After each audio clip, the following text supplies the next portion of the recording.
Hello à tous et bienvenue dans cette nouvelle vidéo. Je suis super contente de vous retrouver, j'espère que vous allez bien. Aujourd'hui, on se retrouve pour faire un format que je vous ai déjà fait en fin d'année dernière où je vous présente toutes mes dernières lectures, mais de la pire à la meilleure. Puisque depuis le début du mois de janvier, j'ai pas mal lu, je suis assez contente, et de mon rythme et de ce que j'ai lu. Donc je voulais vous présenter tout ça parce que j'ai pas forcément beaucoup vlogué ou j'en ai pas beaucoup parlé autrement. Et j'ai pas envie qu'on oublie ces livres jusqu'à la fin de l'année où je vous ferai un petit récap et tout, j'ai envie d'en parler tout de suite. Et s'il vous plaît, n'hésitez pas aussi à vous abonner si c'est pas déjà fait, à mettre un petit j'aime et un commentaire, j'adore discuter avec vous.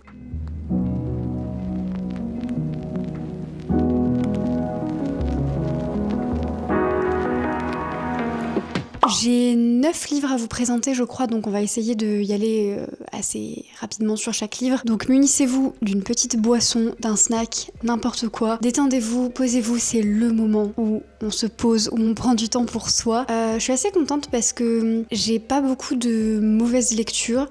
Je crois que j'ai abandonné 2 livres et je vous en parlerai probablement à la fin de l'année quand je vous parlerai de tous les livres que j'ai abandonnés dans l'année. Mais sinon j'ai des bonnes lectures, j'ai beaucoup de 5 étoiles, 4 étoiles. J'ai pas beaucoup de 3 ni de 2 parce que en fait moi c'est rare que ce soit mid ou quoi, en général j'abandonne. Et il y a une seule mauvaise lecture, mais dans l'ensemble c'est plutôt bon et je suis assez contente, ça veut dire que j'arrive bien à choisir mes lectures, à choisir ce qui pourrait potentiellement me plaire ou pas, à voir ce qui peut me déplaire et surtout j'ose abandonner mes lectures et ça c'est vraiment super important pour moi parce que ça sert à rien de m'énerver sur un livre comme ça, c'est pas la peine du tout. Le premier, c'est le seul livre qui n'est pas de la fiction, c'est Ascendant Beauf de Rose Lamy, qui est un espèce de récit auto-fictionnel. En fait, elle se sert de son histoire pour parler d'un sujet qui l'intéresse, à savoir le mépris de classe au travers de l'insulte beauf. En tout cas, c'est comme ça que le livre se vend, c'est comme ça que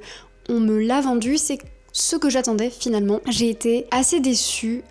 En fait, au-delà d'être déçue, le livre m'a un peu énervée par moments parce que je trouvais qu'il y avait des non-sens, des amalgames et quelque chose d'assez contre-productif dans son livre. Après bon, c'est quand même un livre qui est intéressant je pense. Je pense qu'on peut y trouver du positif, c'est très certain. Mais je pense que le mépris de classe et la beaufitude, c'est des sujets qui m'intéresse beaucoup et que j'ai déjà pas mal travaillé et ce livre il va mais en superficialité de fou. Mais si c'était que la superficialité, mais pour moi il y a un énorme problème, c'est qu'elle fait un amalgame, elle fait un amalgame gigantesque entre être beauf et être pauvre.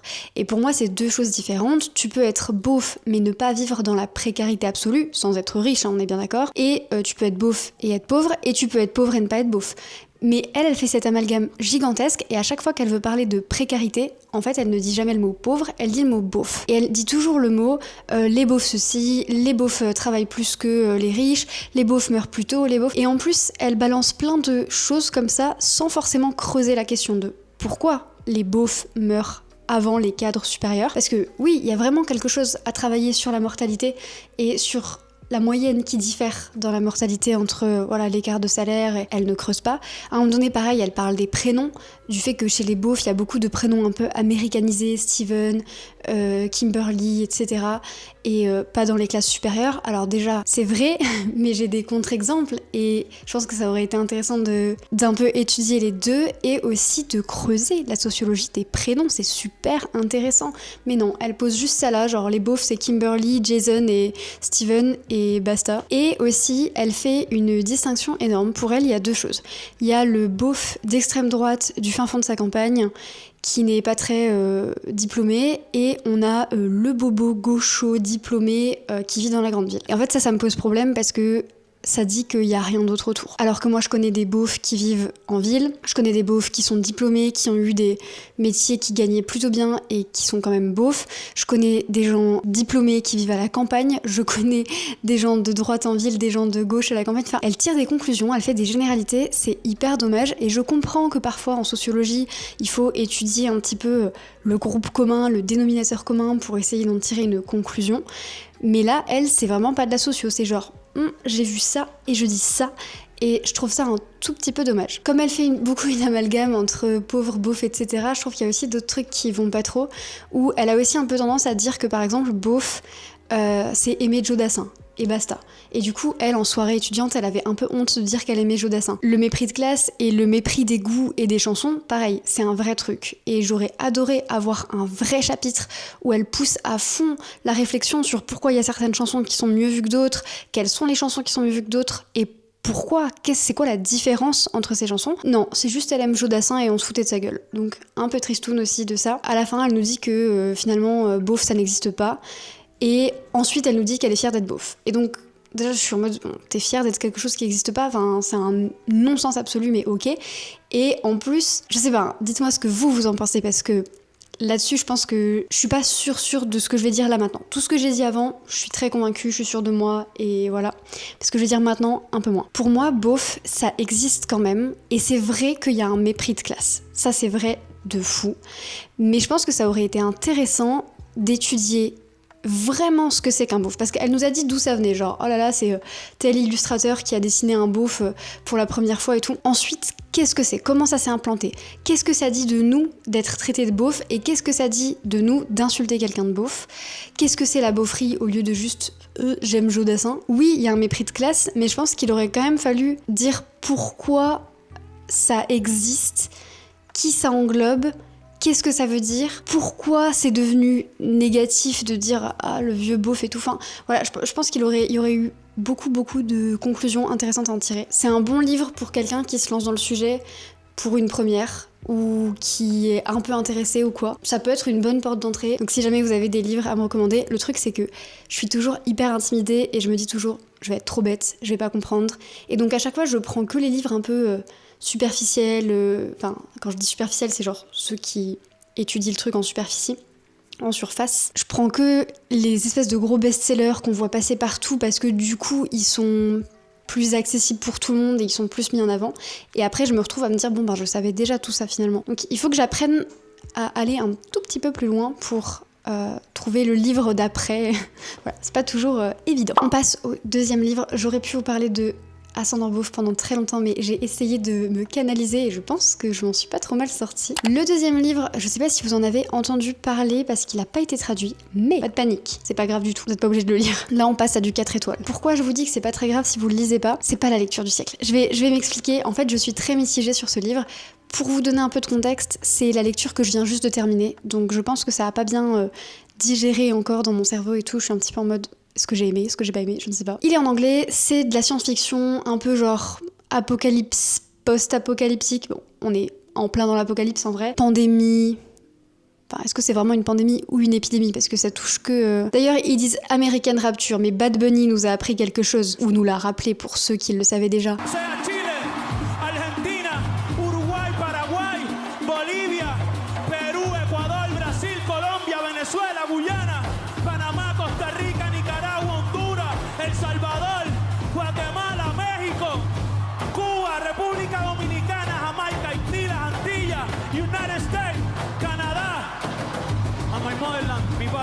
Puerto Rico.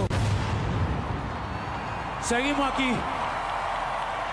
C'est plutôt États-Unis Rapture qu'elle aurait dû mettre dans son titre. Est-ce que ça ne touche que les États-Unis? En tout cas, on n'a que le point de vue des États-Unis. À lire en anglais, je trouve que c'est plutôt facile, c'est pas trop... Il n'y a pas de mots de vocabulaire particulièrement difficiles. Je vous avais déjà dit que moi j'aimais bien quand l'horreur servait un petit peu une critique sociale ou politique, une réécriture de quelque chose, vous voyez? Et là, je trouve que là, c'est beaucoup de l'horreur pour de l'horreur, du gore pour du gore. Dites-moi, si certains l'ont lu, pitié, j'ai besoin de votre avis parce que j'ai vraiment l'impression qu'il y a des trucs dans ce livre où je suis passée à côté. Il y a des moments où je me suis dit, mais est-ce que ce qu'elle a voulu dire l'autrice, c'est ça? Est-ce que elle a voulu critiquer tel truc? Et oui, il y a des messages qu'elle a voulu faire passer, que j'ai réussi à comprendre. Oui, il y a des critiques et tout, mais je trouve que dans une grande partie, c'est beaucoup des messages un peu type à la Divergente ou le Labyrinthe. C'est vraiment genre le livre apocalyptique / dystopique, vu et revu, dit et redit, où on te balance les mêmes messages de vivre ensemble, de remettre en question. Mais il y a pas, on ressort pas du livre en se disant waouh, ça m'a mis une giga claque quoi. Mais il a eu 4 étoiles parce qu'il m'a divertie. Vraiment, j'ai été extrêmement divertie. C'était trop bien. Il m'a tenu en haleine tout le week-end. Bon, je vais pas vous mentir, j'ai mal dormi et j'ai fait des cauchemars. Donc, je vous ai toujours pas dit le résumé, c'est parti, on suit Sophie, on est aux États-Unis.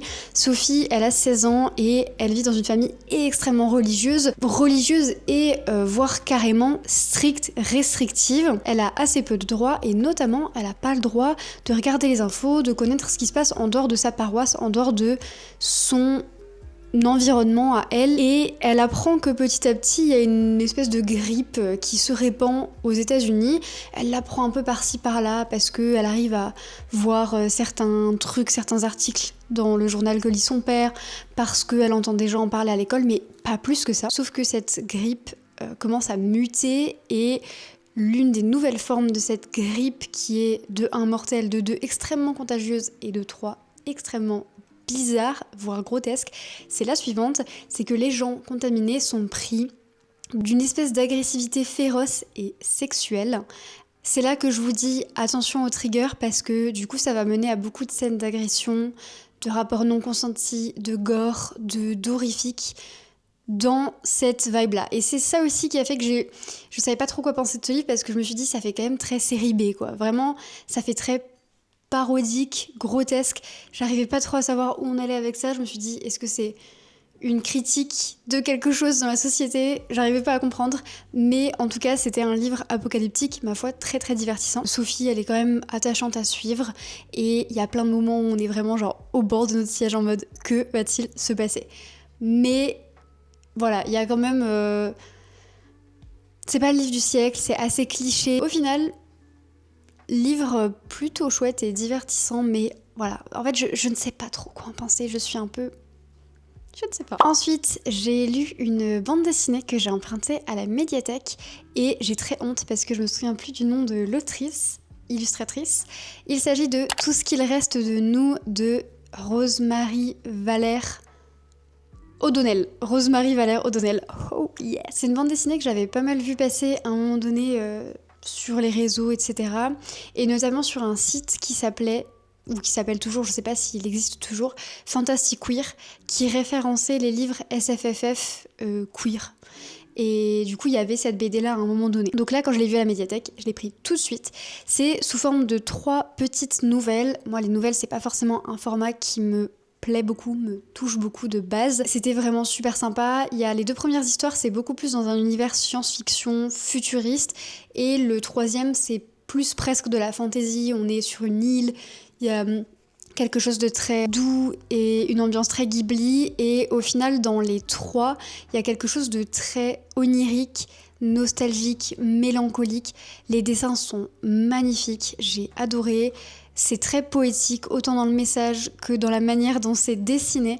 Vraiment, j'ai adoré me plonger dans ces 3 petites histoires. Le livre suivant, franchement, c'est pas que j'avais honte de le mettre, mais je me suis dit ça va rien apporter à la communauté de le mettre. Mais je voulais pas mentir et je voulais vraiment vous mettre tous les livres que j'ai lus depuis le début de l'année. Mais alors, tous, sans exception. En fait, il y a quelques semaines, enfin, depuis le début de l'année, je ne suis pas d'une humeur incroyable. L'actualité, le monde, la vie, mes voisins, notre situation, il y a plein de choses qui me rendent extrêmement triste et qui font que parfois j'ai un petit peu du mal à me lever de mon lit. Mais j'essaye quand même, et pour le coup c'est ça qui fait que je lis beaucoup plus. J'ai l'impression que j'ai un très très bon rythme de lecture en ce moment, parce que ça me fait du bien de m'évader dans d'autres mondes, même si c'est parfois des livres catastrophiques, des livres post-apocalyptiques, des livres politiques. C'est toujours mieux que notre monde actuel, parce que à la fin, je sais qu'il se passera quelque chose, positif ou négatif. En tout cas, il y a une fin, il y a quelque chose. Alors que là, juste, chaque jour est le même, voire de pire en pire. Et parfois, je sais pas trop comment m'en sortir. Il y a un week-end où particulièrement ça allait pas, mais pas tant à cause de tout ce que je vous ai dit, mais plus j'ai revu quelqu'un que j'avais pas forcément... avec qui je me sentais pas forcément à l'aise à 100%. Et en fait, je suis rentrée et je me sentais trop nulle. Genre, ça faisait ressortir le pire en moi. Je me sentais toute naze et j'avais l'impression d'être à nouveau une petite fille qui se fait disputer. Je me sentais en insécurité et tout. Et je me suis dit, quitte à se sentir comme une petite fille, dans ce que ça avait de négatif, je vais aussi prendre ce que ça avait de positif d'être une petite fille. J'ai passé mon dimanche entier à manger du chocolat en regardant Winnie l'ourson. Et je me suis dit, j'ai envie de continuer l'aventure en lisant Winnie l'ourson. Je les avais jamais lus. Et j'ai lu le premier tome, voilà, je me suis arrêtée là, hein, j'avais juste envie d'un petit peu de réconfort. Ça a été écrit en 1926, en tout cas pour le premier, par A.A. Milnes. Je crois que le premier A c'est pour Alan. Milnes, je ne sais pas comment prononcer son nom. C'est vraiment hyper cosy, hyper doudou, un pur plaisir, c'était trop génial de retrouver ces personnages, cette ambiance, tout se finit toujours bien, il y a des petites réflexions rigolotes, douces et tout, vraiment un plaisir. Après, ça a été écrit en 1926 et parfois ça se ressentait dans les dessins animés moins que dans les livres je trouve, mais dans les livres, Jean-Christophe, il est tout le temps en train de se balader avec un gun. Il a tout le temps son pistolet. Attends Winnie, il faut que j'aille chercher mon pistolet. Mais pourquoi? Tu es un enfant dans une forêt magique, pourquoi tu vas chercher ton pistolet? Maintenant que je le dis, il me semble que j'ai déjà vu l'image de Jean-Christophe avec un fusil, donc soit dans les dessins animés, soit dans des livres illustrés ou quoi.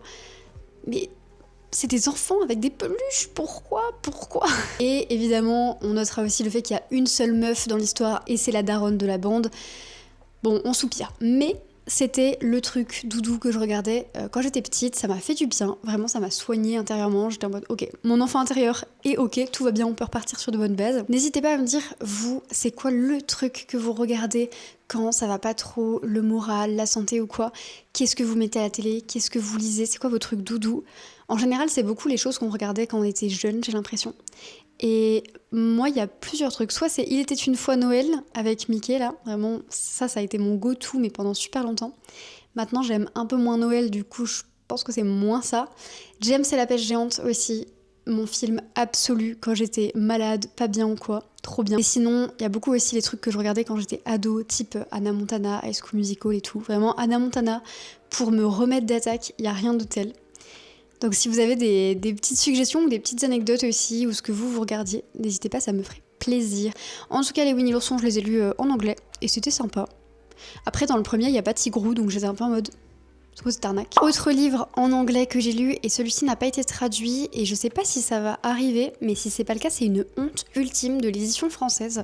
La meuf n'exagère pas du tout. J'ai lu le dernier livre de Sonora Reyes, qui est The Golden Boy's Guide to Bipolar. C'est un livre qui fait suite à The Lesbianas Guide to Catholic School. Alors je dis fait suite, mais... c'est pas une suite directe, c'est genre on suit un personnage qu'on avait dans The Lesbianas Guide, donc on a des personnages récurrents et tout.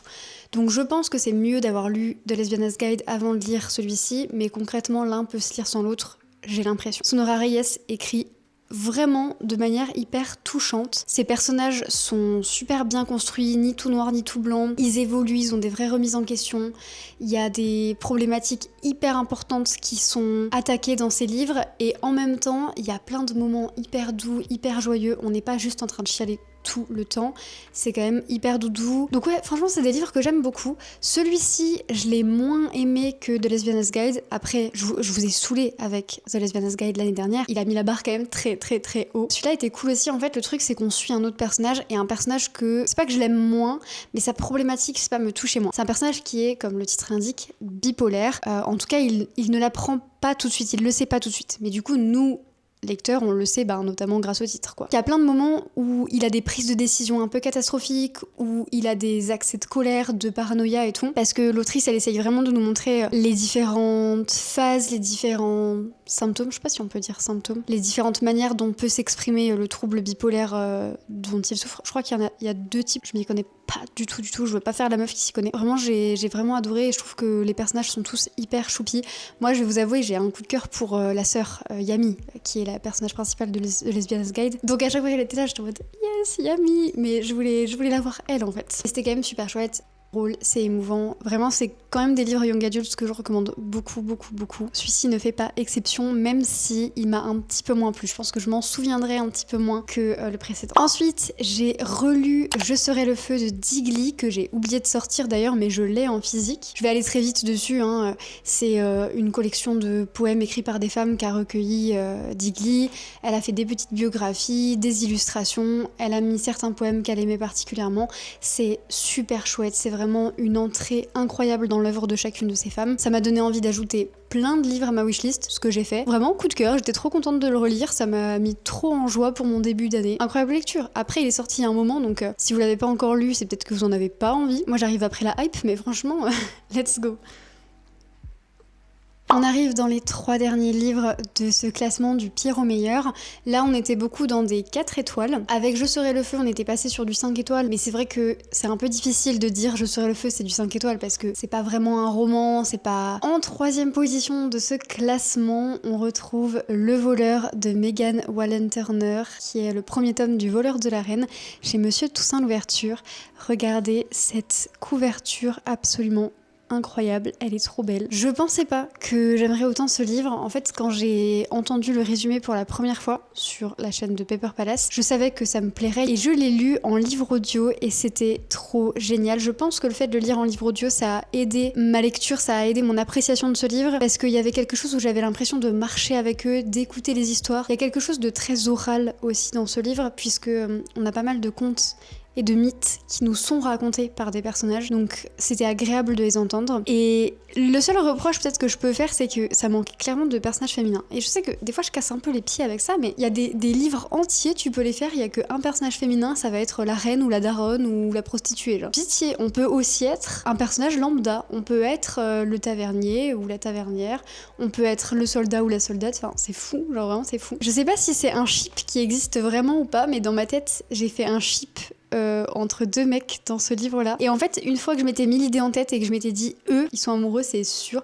j'arrivais pas à me l'enlever de la tête. Chacun de leurs dialogues, c'était pas juste genre, attends, je vais t'aider, c'était en mode, attends, je vais t'aider. Je me faisais un truc de fou dans ma tête, j'étais en mode, ok, c'est bon, ils sont amoureux, c'est bon, ça me plaît. Et ça a rendu l'histoire encore plus chouette. Alors je sais pas, est-ce que j'aurais aimé ce livre autant si j'avais pas inventé un ship ou pas, mais clairement là je suis en train de lire le tome 2, j'aime vraiment toujours autant, je trouve que l'autrice elle arrive à créer des personnages intéressants et à nous surprendre, mais vraiment à nous surprendre, il y a des moments entiers où je lis et je suis comme ça.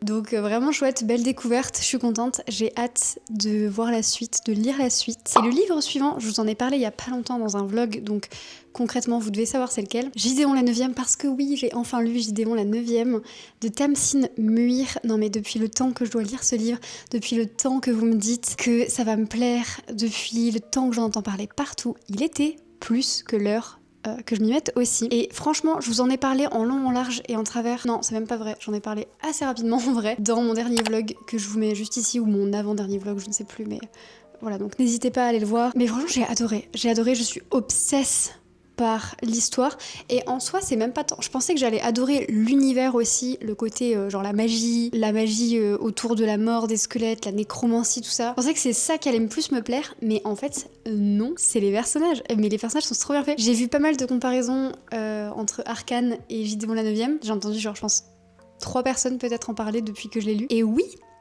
la vibe est similaire. Vraiment, la vibe est ultra similaire dans la création des personnages, dans la manière de ne pas nous prendre par la main, de malmener les personnages, de faire des retournements de situation comme ça. J'ai adoré, j'ai trop hâte de lire le tome 2, je l'ai commandé sur Vinted là, donc il devrait pas tarder à arriver. Franchement, je pense que le tome 2 il sera lu en février ou en mars. Et c'est rigolo parce que je crois que quand je vous ai parlé de l'espace d'un an, dans je ne sais plus quelle vidéo par contre, je vous avais dit que parfois ce qui me fait encore plus aimer une œuvre, c'est aussi la fanbase autour, le contenu fan qu'on peut trouver à côté. Par exemple, pour Becky Chambers, j'ai vu pas mal de fan art. J'arrive pas à dire fan art sans avoir l'air allemande quoi, c'est pas possible. C'est mon accent mosellan qui ressort ou quoi. Et là pour Gideon la 9e, pareil, il y avait un truc où après l'avoir lu, j'ai été sur Insta et j'ai regardé plein d'édits sur Gideon la 9e, plein de fan art, plein de gens qui réagissaient et tout, et j'en voulais encore plus. J'ai dû m'arrêter à un moment donné parce que les gens, parfois ils mettaient le hashtag Gideon la 9e et ils parlaient du tome 2. Donc j'étais en mode ne me spoilez pas, pitié. C'est parti pour parler de ma lecture préférée de ces derniers temps. Et franchement, c'était dur de choisir ma lecture préférée, celle qui allait être en numéro 1. Il s'agit de Boy Parts de Elysa Clark. Et c'est trop bizarre parce que j'ai failli abandonner ce livre. En fait, je l'ai acheté à Londres avec une copine. Il était pas sur ma wishlist, mais j'en avais pas mal entendu parler. Je l'avais vu passer comme étant un livre d'horreur qui revenait assez souvent quand je lisais des livres qui m'avaient plu, que je regardais un peu sur internet et tout. À Londres, je suis tombée dessus, je l'ai pris et après, genre je l'avais toujours pas lu, ça faisait 6 mois, 7 mois qu'il était dans ma pile à lire. À un moment donné, je me suis dit, bon, finalement, il me tente pas plus que ça, je pense que je vais le mettre en boîte à livres et puis c'est pas grave, on passe à autre chose et puis tant pis. Plusieurs fois, j'ai failli le mettre en boîte à livres et à chaque fois, j'étais retenue par quelque chose, je me disais, attends, on sait pas. Finalement, je l'ai lu et au début, le premier soir, je lis le premier chapitre. Je le trouve bizarre de fou, je sais pas dans quoi je m'embarque, je me dis, mais qu'est-ce que c'est que ça? Le lendemain, je me lève en me disant, je vais l'abandonner. Vraiment, je vais l'abandonner. Je termine le premier chapitre que je n'avais pas terminé en fait. Et je me dis non, on continue. C'était trop génial, obsessionnel. Alors, je vais pas vous mentir. Encore une fois, j'ai mal dormi. Ce livre, franchement, il vous prend pas par la main. Puisque, en fait, on suit un personnage, Irina, je crois qu'elle s'appelle. C'est pas une personne absolument gentille. Elle est manipulatrice, narcissique, égocentrique. Et donc, des fois, il y a le truc de pourquoi est-ce que je lis ça? C'est dérangeant au possible, elle me met mal à l'aise, j'ai pas envie de savoir ce qu'elle va faire, ce qu'elle va dire, je la trouve méchante et tout, mais il y a aussi un truc un peu voyeuriste de qu'est-ce qu'elle va faire après. C'est la même chose que j'ai ressenti pendant la première saison de You par exemple, où on suit un type qui est pas forcément quelqu'un de bien, mais on est en mode qu'est-ce qu'il va faire, qu'est-ce qu'il va dire, que j'ai ressenti aussi en lisant Yellowface de R.F. Kuang. Pareil, la personne elle fait des choses vraiment pas très éthique et on est quand même en mode qu'est-ce qu'elle va faire. J'ai trouvé ça trop génial, vraiment ce livre est fou, il m'a tenu en haleine, il m'a parfois dégoûté, il m'a parfois choqué, il m'a parfois horrifié, mais il est incroyable. En fait, j'arrive pas à en parler et c'est trop triste de pas réussir à lui faire hommage. Il m'a marqué. Là, des fois encore, j'y pense et je me dis, mais quand même, c'est fou d'avoir lu ça. Je crois pas qu'il ait été traduit et pareil, c'est une honte en fait. Qu'est-ce qu'attendent les éditeurs pour traduire ça si c'est pas fait? Elle joue beaucoup, l'autrice, avec le rapport au consentement, le rapport au corps, c'est dérangeant, vraiment c'est très dérangeant. Ne le lisez pas si vous aimez pas l'horreur, si vous aimez pas les trucs dérangeants et tout, mais par contre lisez-le si vous aimez les livres bizarres, les personnages principaux dérangeants, les sujets qui mettent mal à l'aise, les livres qui vous prennent pas par la main. Donc voici pour mes lectures et c'est vrai que je suis assez contente parce que le début d'année a été ponctué quand même de lectures assez chouettes. N'hésitez pas à me dire si ça vous plaît ce format où on discute de dernières lectures en disant voilà laquelle j'ai le moins aimé, laquelle j'ai le plus aimé. N'hésitez pas à me dire si vous avez lu certains de ces livres, ce que vous en avez pensé, s'ils vous tentent ou non, si vous en avez d'autres un peu dans le même genre. Je vous souhaite d'avoir de très belles lectures et je vous dis à très bientôt pour une prochaine vidéo.